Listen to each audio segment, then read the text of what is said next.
అతి పరిశుద్ధులైనటువంటి యేసుక్రీస్తుని ప్రార్థిస్తున్నాం తండ్రి. ఆమేన్. దేవునికి స్తోత్రం. మీ అందరికీ వందనాలు. ఈ సందర్భంలో దేవుని వాక్యాన్ని మనం చూస్తున్నాం. ఈ దేవుని వాక్యంలో గల సత్యాలను ఈ యొక్క ప్రకటన గ్రంథంలో మనం చూస్తున్నాం. ఏంటంటే ప్రకటన గ్రంథంలో 12 రత్నాలు ఉన్నాయి. జాగ్రత్తగా గమనించాం. ఈ మెసేజ్ కొంచెం వెరైటీగా ఉంటుంది. 12 రత్నాలు ఉన్నాయి, 12 గుమ్మాలు ఉన్నాయి, 7 ఆత్మలు ఉన్నాయి, 7 సంఘాలు ఉన్నాయి, అలాగే కొన్ని విషయాలు ఉన్నాయి.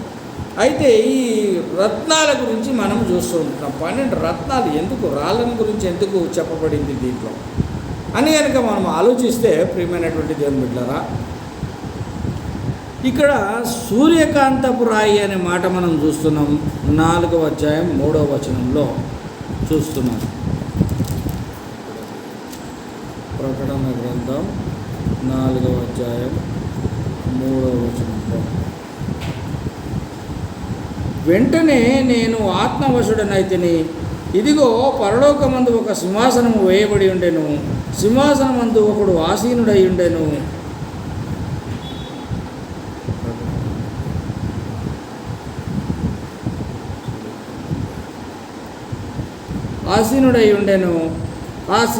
ఆసీనుడైన వాడు దృష్టికి సూర్యకాంత పద్మరాగములను పోలినవాడు. ఇక్కడ పరలోకమునందు ఒక సింహాసనమందు ఆసీనుడై ఉన్నటువంటి వాడు ఒకడు ఉన్నాడు. పరలోకంలో సింహాసనం మీద ఒకరున్నారు. ఆయన ఎవరు? ఆయనే సృష్టికర్త, ఆయనే దేవుడు, ఆయనే యేసుక్రీస్తు. ఎవరు నమ్మినా నమ్మకపోయినా ఆయననే సృష్టికర్త, ఆయనే దేవుడు, ఆయనే యేసుక్రీస్తు, ఆయనే రాజులకు రాజు, ఆయనే చక్రవర్తులకు చక్రవర్తి. కనుక ఇక్కడ ఏమంటాడంటే ఆయన ఎలాంటి సూర్యకాంత పద్మరాగములను పోలినటువంటి వాడుగా ఉన్నాడు అని ఇక్కడ వాక్యం సెలవిస్తూ ఉంటున్నది. సూర్యకాంతములు అనగా ఇక్కడ దేవుని మహిమ అనేటటువంటిది అర్థం. ఈ సూర్యకాంతము రాయి దేవునికి సాదృశ్యం. అది ఒక డైమండ్, దేవునికి సాదృశ్యం. ఇప్పుడు పిల్లల్ని కొందరు నా బంగారమే అంటారు, కొందరు నా ముత్యాలే అంటారు, కొందరు నా పగడాలే అంటారు, కొందరు ఏమంటారు, ఇంకా కొన్ని ఉన్నాయి, ఆ విధంగా పొగుడుతుంటారు. కొందరు వెండిని, బంగారంని, పద్మరాగముని, వజ్రాలను, వైడూర్యాలను వీటన్నిటిని పొగుడుతారు. అలాంటి బిడ్డ నా బిడ్డ అని. అయితే ఇక్కడ ఈయనకు సాదృశ్యం ఏంటిదంటే ఈ సూర్యకాంతపు పద్మరాయి అనేది ఏదైతున్నదో ఇది అది ఎలాంటి కార్యాలు అంటే ఆ మహిమ కార్యాలు. ఆయన మహిమ ఎలాంటిదంటే ఆయన పరలోకంలో ఉన్నా కానీ కూడా ప్రపంచం అంతటికి కనిపిస్తాడు ఆయన. అది ఆయన మహిమ. మనం కనిపిస్తామా? అట్లా కనిపించలేము. ఆయన కనిపించగలడు. పరలోకంలో ఎప్పుడు ఎవరితో ఎలా మాట్లాడాలనో అలా మాట్లాడగలిగిన కెపాసిటీ ఉన్నది ఆయనకి. సూర్యకాంతం, సూర్యుని యొక్క వెలుగు ఏ విధంగా మొత్తం ప్రపంచం అంతటా ప్రకాశిస్తూ ఉంటున్నదో అట్లా ఆయన వెలుగు ప్రపంచం అంతటా ప్రకాశించడమే కాకుండా ఎవరెవరికి ఏ సందర్భంలో ఆయన ప్రత్యక్షం కావాలనో ప్రత్యక్షమవుతాడు, వారితో మాట్లాడతాడు. అన్ని సందర్భాలలో అందరితో మాట్లాడాలంటే మాట్లాడతాడు, అన్ని సందర్భాలలో ఒక్కొక్కరితో మాట్లాడాలంటే కూడా మాట్లాడతాడు. అదే దేవుడు, అదే మహిమ, అదే గొప్పతనం. అది రెండవదిగా అది పరిశుద్ధతను కూడా చూపిస్తుంది. పరిశుద్ధత అంటే క్లారిటీ, ఇంకో శ్రేష్టమైంది, ఇంకో ఏమంటారు, అది పరిశుద్ధత కలిగింది, అపవిత్రత లేనిది. మనం కొన్ని పట్టకపు రాళ్ళు ఉంటాయి కదా, మనకి ఇక్కడ స్కూల్లో ఉంటుంది. త్రిభుజాకారంలో ఒక పట్టకం ఉంటుంది. త్రిభుజాకారంలో ఒక పట్టకం ఉంటుంది.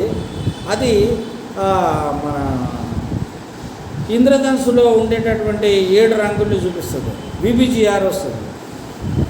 బీబీజీఆర్ కదా చదువుకున్నాం కదా. బీబీజీఆర్ సప్తవర్ణాలు, 7 రంగులు. 7 రంగులు దేంట్లోకెళ్ళి కనిపిస్తాయి దాంట్లో, ఆ పట్టకంలో. అంటే అదే పట్టకాన్ని ఇక్కడ ఒక దీపం పెట్టి ఇక్కడ ఒక వైట్ పేపర్ పెడితే ఆ వైట్ పేపర్ మీద 7 రంగులు కనపడతాయి. డైమండ్ అని కూడా అంటారు. ఈ దినాల్లో అది డైమండ్ అనబడుతుంది, వజ్రం అనబడుతుంది. డైమండ్, వజ్రాలు. ఆ వైట్ ఉన్నటువంటి ఆ పటకంలో ఆ త్రిభుజాకారం గల పిరమిడ్ టైప్లో ఉంటుంది. అది దాంట్లో 7 కలర్స్ చూపిస్తాయి. ఈ కలర్స్ అన్నీ ఎక్కడికి వెళ్ళి వచ్చినాయి అంటే సూర్యరశ్మిలోంచి వస్తాయి కలర్స్ మొత్తం.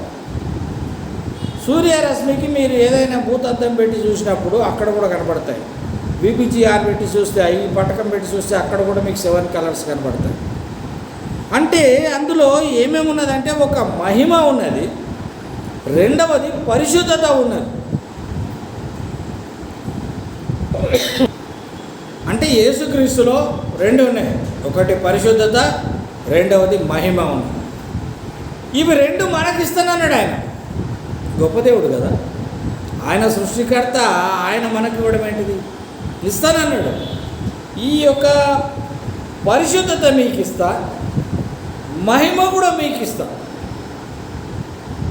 ఆయన ఇచ్చే మహిమ ద్వారానే మనం బాగవుతాం. మన రోగాలు పోతాయి, మన సమస్యలు పోతాయి. మన సమస్యలు పోతలేవు అంటే ఆ మహిమ మనకు రాలేదని అర్థం. ఆయన మహిమ మనకి ఇస్తాడు. ఆయన మహిమ మనకు రాకపోవడం మూలంగా, మహిమ ప్రభావం మన మీద లేకపోవడం మూలంగా మనకున్న సమస్యలు, రోగాలు పోవు. ఆయన మహిమ, దట్ మీన్స్ గ్లోరిఫికేషన్. ఆ గ్లోరిఫికేషన్ అనేది మన మీదకి రావాలి. ఆయన ఇస్తానంటున్నాడు. నేను నీతిమంతుణ్ణి, మిమ్మల్ని నీతిమంతునికి చేస్తాను. నేను పరిశుద్ధిని, మిమ్మల్ని పరిశుద్ధిని చేస్తాను అన్నాడు. చేస్తా అంటున్నాడు, కానీ అది మనం గ్రాస్ప్ చేయటం లేదు. ఆ మహిమని మనం యాక్సెప్ట్ చేయాలి, తీసుకోవాలి. మనం తీసుకోవాలి అంటే కొన్ని క్వాలిటీస్, కొన్ని ఏమంటారు, ఎలిజిబిలిటీ ఉంటుంది. ఆ ఎలిజిబిలిటీ మనం కలిగి ఉంటే వాటిని తీసుకుంటాం. మనకు ఆ ఎలిజిబిలిటీ లేకపోతే తీసుకోమ్మా. లోకంలో అందరు ఎట్లరో మనం కూడా అట్లే ఉంటాం. నామకే వస్తే క్రిస్టియన్ ఉంటాం. అది ఇది మొదటి. రెండవ రాయి నీలం రాయి. ఈ నీలం రాయి ఎక్కడుంది? 24:10 ఉన్నది చూద్దాం. 24 ఉందా? 24 లేదే. నిర్గమకాండం 24:10.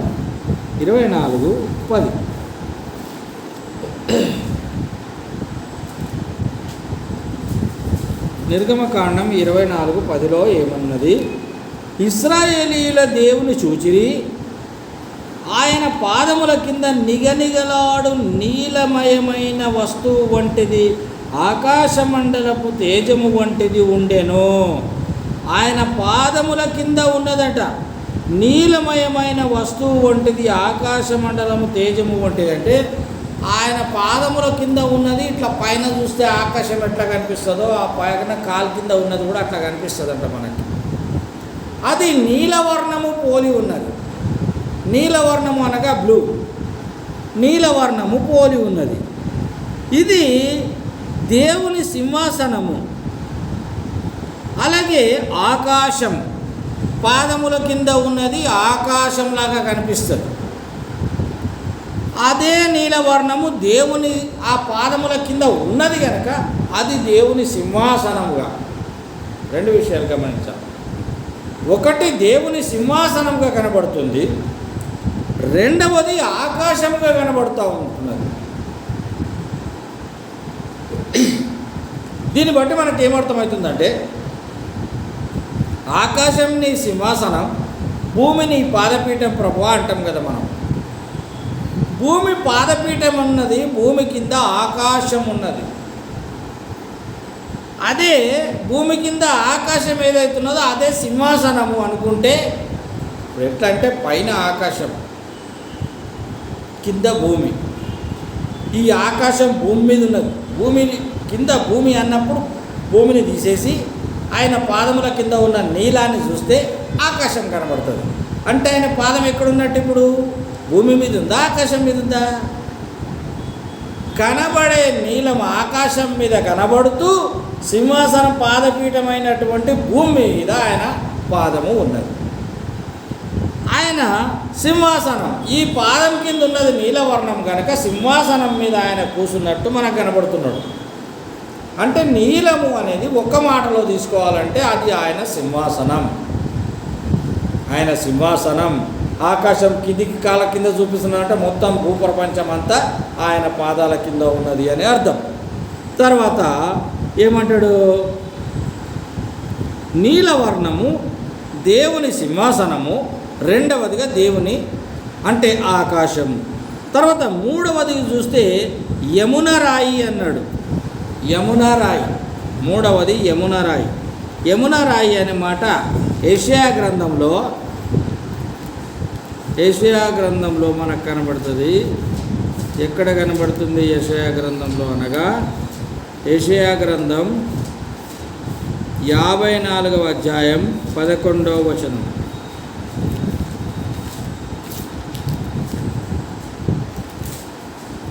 యాభై4వ అధ్యాయం 11వ వచనం.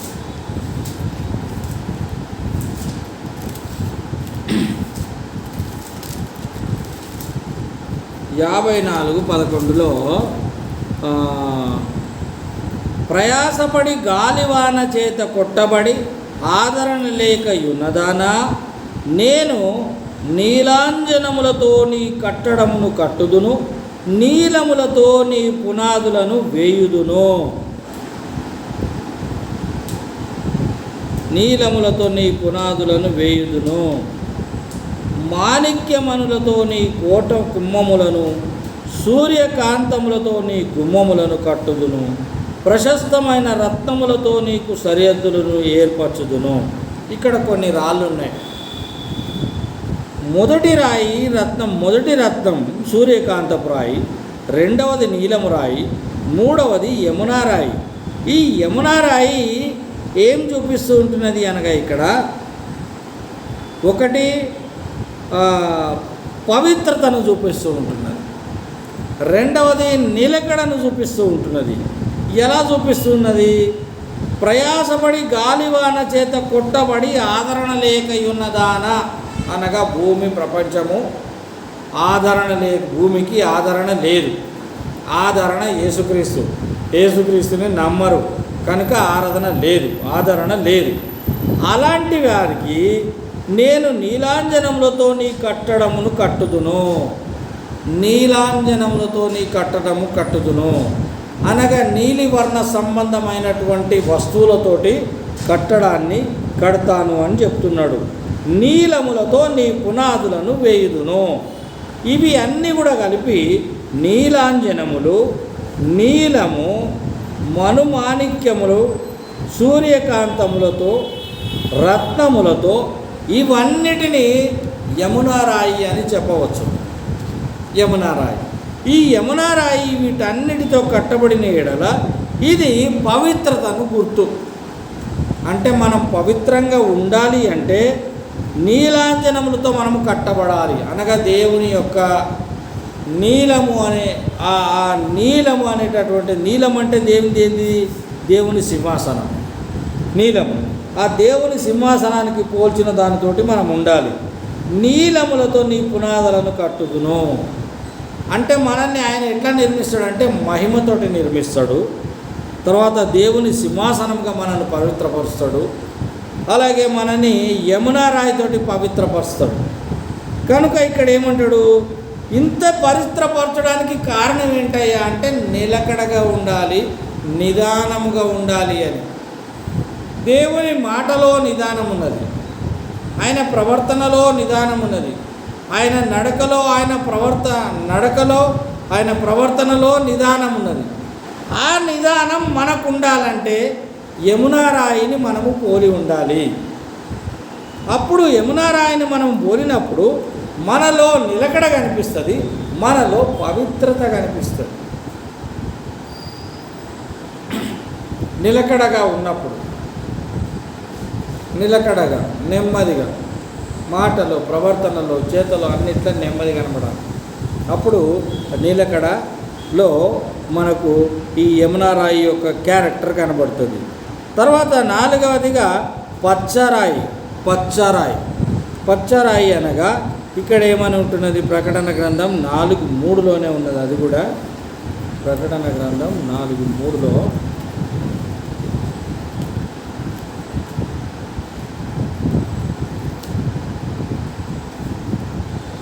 ప్రకటన గ్రంథం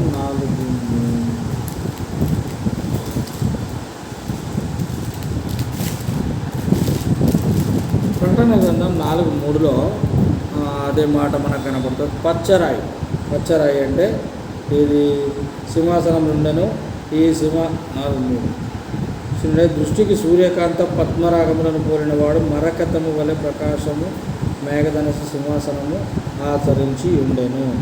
ఇక్కడ సూర్యకాంత పద్మరాగములను పోలినవాడు మరకతము వలె ప్రకాశించును. మరకతము దట్ మీన్స్ పచ్చరాయి అని. పచ్చరాయి ఎలాంటిది, దీని గుణం ఎలాంటిదంటే ఇది దేవుని యొక్క నిబంధన.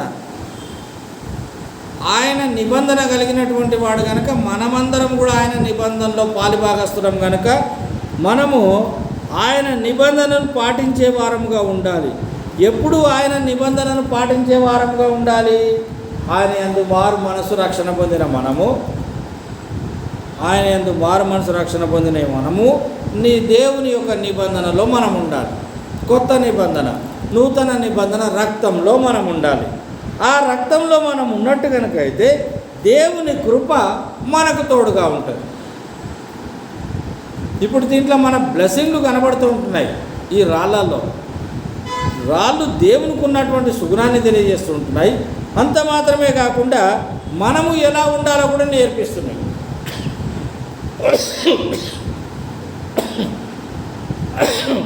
ఇక్కడ పచ్చరాయి దేవుని నిబంధనలో ఉన్న మనం దేవుని కృప మనకు తోడుగా ఉంటున్నది అని మనం చూస్తూ ఉంటున్నాము. ఇక ఐదవదిగా చూస్తే వైడూర్యం అంటారు. మనులు, మాణిక్యాలు, వైడూర్యాలు అంటారు. ఈ వైడూర్యాలు అనేది, మాణిక్యం అనేది ఒక రాళ్ళు. ఇవి కూడా రత్నాలు. ఈ రాళ్ళలో వైడూర్యం అనేది గొప్పది. ఈ వైడూర్యం ఏంటిది? రోమీలకు రాసిన పత్రిక 5వ అధ్యాయం 1వ వచనం.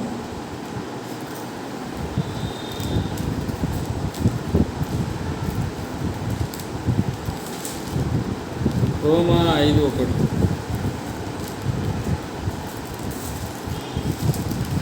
రోమా 5:1లో ఇక్కడ 5:1లో ఏముంది ఇక్కడ? కాబట్టి విశ్వాసం మూలమున మనము నీతిమంతులుగా తీర్చబడి మన ప్రభువైన యేసుక్రీస్తు ద్వారా దేవునితో సమాధానము కలిగి ఉందాము. ఇక్కడ ఏమంటున్నాడు? దేవునితో సమాధానం ఎప్పుడు ఉంటుంది మనకి? పాప క్షమాపణ పొందినప్పుడు దేవునితో సమాధానం ఉంటుంది. మనం పాప క్షమాపణ పొందలేదు అంటే వైడూర్యం మన దగ్గర లేదు అని అర్థం. దేవుని దగ్గర ఉన్నటువంటి రాళ్ళలో, ఆ సుగుణాలలో వైడూర్యం అనేది మన దగ్గర ఉంటే మనకు పాప క్షమాపణ ఉన్నది. ఎవడైతే పాప క్షమాపణ పొందుతాడో వానికి దేవుడు వైడూర్యాన్ని ఇస్తాడు. ఈ వైడూర్యాన్ని ఇవ్వడంలో లావాదేవీలు ఆయన చేతులు పట్టుకొచ్చి చేతులు మనకి ఇయ్యడు. అది మనకు అర్థం కావాలంటే ఆయన మహిమ స్వరూపుడు. ఆయన మహిమలోనికి మనం వెళ్ళినప్పుడు ఆయన మహిమలో మనకు వైడూర్యాన్ని ఇస్తాడు. అది పొందుకున్న వాడికి అర్థమవుతుంది, పక్కోనికి అర్థం కాదు. అలాగా వైడూర్యాన్ని పొందిన మనము వైడూర్యాన్ని పొందుకుంటే మనకు పాపక్షమాపణ ఉంటుంది. పాపక్షమాపణ ఉన్నది మనకు అంటే అర్థం మనలో నీతి ఉన్నది. మనము నీతిమంతులుగా జీవిస్తూ ఉంటున్నాం. నీతిమంతులుగా జీవించడానికి పాపక్షమాపణ ఉన్నది. ఈ పాపక్షమాపణ ఉన్నది అంటే నీతి ఉన్నది, నీతి ఉన్నది అంటే పాపక్షమాపణ ఉన్నది. ఇవి రెండు మన దగ్గర ఉన్నాయి అంటే వైడూర్యం. మనం మన పిల్లలని చెప్పుకోవచ్చు, మా పిల్లోడు వైడూర్యం అండి అని పూర్తిగా చెప్పడం కాదు. ఇవి ఉండాలి వాళ్ళ దగ్గర. పాపక్షమాపణ ఉండాలి, నీతి ఉండాలా, వాడు వైడూర్యం అయిపోతాడు. అయితే ఇప్పుడు ఈ 5 రాళ్ళ గురించి చూసినాం మనం. ఈ 5 రాళ్ళలో మన పిల్లలకు కానీ, మన బంధువులకు కానీ, మన స్నేహితులను కానీ మనం ఎలా పిలవాలనో మనం చూసుకోవాలి. మన ఫ్రెండ్ ఉన్నాడు, వాడిని వైడూర్యం అని పిలుద్దామా, సూర్యకాంతం రాయ్ అని పిలుద్దామా, పద్మరాగం అని పిలుద్దామా, లేకపోతే నీలి రాగం పిలుద్దామా, లేక పచ్చరంగు పిలుద్దామా, మనం నిర్ణయించుకోవాలి. వాడు అట్లాంటి మనిషి అయితే వానికి ఒక గిఫ్ట్ కూడా ఇవ్వచ్చు. మనం వానికి ఒక గిఫ్ట్, ఈ సూర్యకాంతపు రాయి అనేది ఒక గిఫ్ట్ మనం ప్రిపేర్ చేసి వానికి ఇవ్వచ్చు. వాడు ఇంట్లో పెట్టుకున్నప్పుడు ఎవరన్నా వచ్చారే ఇది గిఫ్టెడ్ బాయ్ అని మన చర్చి పేరు ఇస్తాం, లేదా మన పేరు ఇస్తాం, ఇచ్చి ఆ రాయి పేరు రాస్తాం, ఆయన పేరు రాస్తాం. ఎవడన్నా వచ్చి చూసినప్పుడు అరే ఇదేంట్రా విచిత్రంగా ఉంది నీ గిఫ్ట్ అన్నాడు అనుకో, విచిత్రంగా ఉంది నీ గిఫ్ట్ అని మళ్ళీ వానికే అర్థం కావాలి. మనం చెప్పొద్దు అది నాకు ఇచ్చిరులే గిఫ్ట్ అంటే కరెక్ట్ సూట్ అయినవు రా నువ్వు అనాలి. ఆ ఎదుటి వ్యక్తి ఏమనాలంటే కరెక్ట్ సూట్ అయినవు రా నువ్వు. అరే ఈ సూర్యకాంతపు రాయి అంటే దేవుని మహిమరా, దేవుని పరిశుద్ధతరా, అది నీలో కనబడుతుందిరా, అందుకే నీకు గిఫ్ట్ ఇచ్చిరా అనేది అది కనబడాలి. అట్లాంటి వాళ్ళకు మనం గిఫ్ట్ ఇవ్వాలి. ఈ రాళ్ళు వాడు అప్పుడు దానికి ఎలిజిబిలిటీ ఉన్నట్టు. కనుక ఇక్కడ 12 రాళ్ళు ఉన్నాయి. మనము ఈ దినంలో 5 రాళ్ళు చూసినాం. ఇంకొక రాయి చూద్దాం. కెంపు అనేది చూస్తూ ఉంటున్నాం. ఈ కెంపు అనే రాతిలో క్రీస్తు రక్తం ఉన్నది, త్యాగం ఉన్నది. ఈ గిఫ్ట్ కూడా ఎవరికైనా ఇవ్వాలంటే కష్టమే. క్రీస్తు రక్తం ఉన్నది. క్రీస్తు రక్తంలో వాడు కడగబడితే, ఏ తప్పు చేయకపోతే, ఏ చాడీలు చెప్పకపోతే, ఏ దుర్వ్యసనాలకు పాలు కాకపోతే, వాడు క్రీస్తు రక్తంలో నిజంగా కనకబడితే వానికి కెంపు అనే గిఫ్ట్ ఇవ్వచ్చు మనం. అంత మాత్రమే కాకుండా వానికి త్యాగధనుడు అంటే త్యాగం చేసే మనసు కూడా ఉండాలి మనకి. ఎలాంటి మనసు? త్యాగం చేయగలగాలి వాడు. ఎవడన్నా వచ్చి నాకు ఏదైనా కావాలి అంటే ఉన్నదాన్ని తుడిచి ఇవ్వగలగాలి. అలాంటి త్యాగం చేసిన వానికి ఈ యొక్క కెంపు అనేటటువంటి రత్నాన్ని వానికి ప్రజెంట్గా ఇవ్వచ్చు. అలాగున ఇక్కడ మనము 6 రాళ్ళ గురించి నేర్చుకుంటున్నాము. ఇంకొక 6 రాళ్ళు నెక్స్ట్ టైం చూద్దాం. దేవుడు మనలను ఈ యొక్క వాక్య జనంలో